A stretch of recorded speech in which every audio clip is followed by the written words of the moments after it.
ओम नमो भगवते वासुदेवाय। नमस्कार दोस्तों, मैं हूँ ऋचा सिन्हा और मेरे चैनल पे आप सभी का बहुत बहुत स्वागत है। दोस्तों, भाद्रपद माह के पूर्णिमा के दिन से अश्विन माह के अमावस्या तक की तिथि जो है पितृपक्ष या श्राद्ध पक्ष के नाम से जानी जाती है।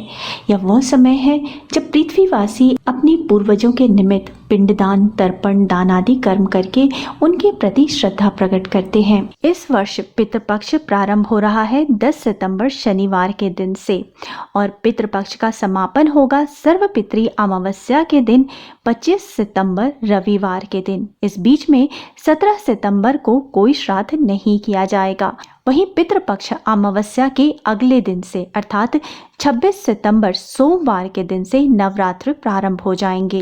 दोस्तों, हिंदू धर्म में मान्यता है कि साल में एक बार आत्माओं के स्वामी श्री यमराज सभी आत्माओं को पृथ्वी लोक पर भेजते हैं। ये सभी आत्माएं अपने परिवारजनों से अपने हेतु तर्पण लेने के लिए धरती पर आती हैं। ऐसे में जो व्यक्ति अपने पितरों का श्रद्धा से तर्पण नहीं करता, उनके पितृ उनसे नाराज हो जाते हैं। इसलिए पितृपक्ष के दौरान पितृ तर्पण जरूर करना चाहिए। पितृपक्ष में पितरों के लिए श्रद्धा से तर्पण करने से परिवार के सदस्यों की तरक्की का रास्ता खुलता है, साथ ही पितृदोष का भी निवारण होता है। कहते हैं जिस परिवार में पितृदोष लग जाता है उस घर के लोगों को कई प्रकार की मुसीबतों का सामना करना पड़ता है। धन की हानि होती है, वंश की वृद्धि नहीं होती, परिवार के लोगों में आपसी कलह होता है, घर के लोग हमेशा परेशान रहते हैं, रोगी रहते हैं, कोई शुभ कार्य नहीं होता, बच्चों के विवाह नहीं होते, घर की संतान गलत रास्ते पे चली जाती है। तो इस प्रकार से जीवन कई मुसीबतों से घिर जाता है। ब्रह्म वैवर्त पुराण में कहा गया है कि मनुष्य को देवताओं को प्रसन्न करने से पहले अपने पितरों को प्रसन्न करना चाहिए, तभी उनके आशीर्वाद से जीवन में हर प्रकार के सुख की प्राप्ति होती है, हर कार्य में सफलता प्राप्त होती है।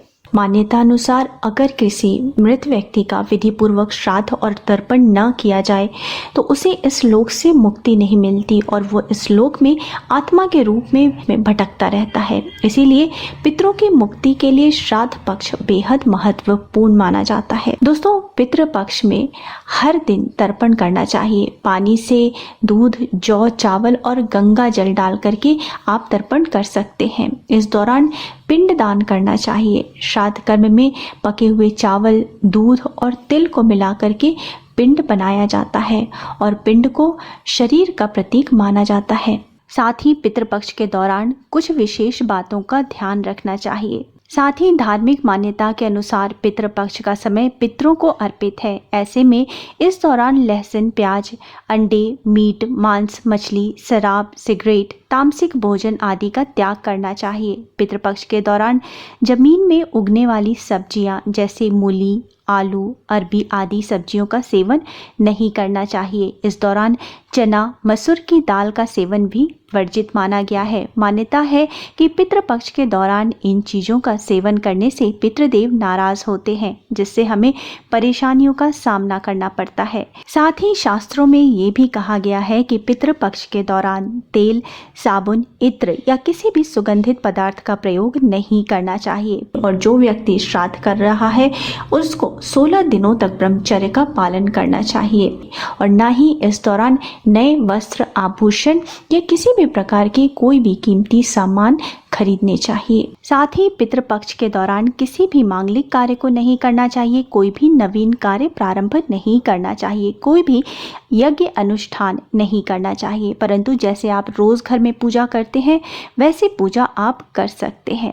इस दौरान घर के किचन में बासी या जूठा खाना नहीं रखना चाहिए और ना ही किचन में गंदे बर्तन रखना चाहिए। ऐसा करने से पितृ रुष्ट होते हैं। मान्यता है कि पितृपक्ष के दौरान हमारे पूर्वज किसी न किसी रूप में धरती पर आते हैं और अपने परिवार के लोगों को सुख समृद्धि का आशीर्वाद देते हैं। ऐसे में पितृपक्ष के दौरान श्राद्ध और पिंडदान करना बेहद शुभ माना जाता है। शास्त्रों के मुताबिक श्राद्ध पक्ष में ब्राह्मणों को सम्मान पूर्वक भावना से आमंत्रित कर उन्हें शुद्धता पूर्वक घर में बना हुआ भोजन कराना चाहिए, लेकिन इस बात का ख्याल रखें कि उन्हें भोजन दोपहर में ही कराएं, क्योंकि सुबह और शाम का समय देवी देवताओं का माना जाता है और दोपहर का समय ही पितरों का होता है। इसके अलावा ब्राह्मणों को मिठाई या फिर मीठा भोजन कराकर फल और दक्षिणा आदि भेंट करनी चाहिए।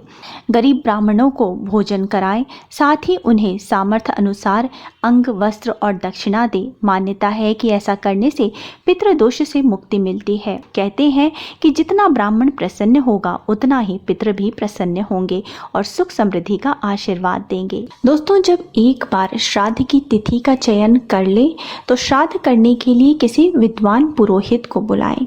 दोस्तों, श्राद्ध में तर्पण करने के लिए तिल, जल, चावल, कुशा, गंगा जल आदि का प्रयोग अवश्य करना चाहिए, परंतु केला, सफ़ेद पुष्प, उड़द, गाय का दूध, घी, खीर, सवाक के चावल, जौ, मूंग, गन्ना आदि से किए गए श्राद्ध से पितर अति प्रसन्न होते हैं। वहीं दोस्तों, तुलसी, आम और पीपल के पेड़ पर इस दिन जल जरूर दें जिस दिन आपको अपने पितरों का श्राद्ध करना हो। सूर्य नारायण को इस दिन जल दें। जिस दिन आपको अपने पितरों का श्राद्ध करना हो उस दिन गायत्री मंत्र और पितर स्तोत्र का पाठ दक्षिण मुखी होकर करना चाहिए। इस दिन कौवे, गाय और कुत्ते को ग्रास अवश्य डालें क्योंकि इनके बिना श्राद्ध अधूरा माना जाता है। चींटियों को भी आटा, चावल, अन्न आदि डालना चाहिए। श्राद्ध के दिन अपने सामर्थ्यानुसार अच्छा खाना बनाएं, घर में भोजन बनाएं। खास तौर पे आप जिसका श्राद्ध कर रहे हैं उनकी पसंद के मुताबिक भोजन बनाना चाहिए। खाने में लहसुन, प्याज का प्रयोग ना करें।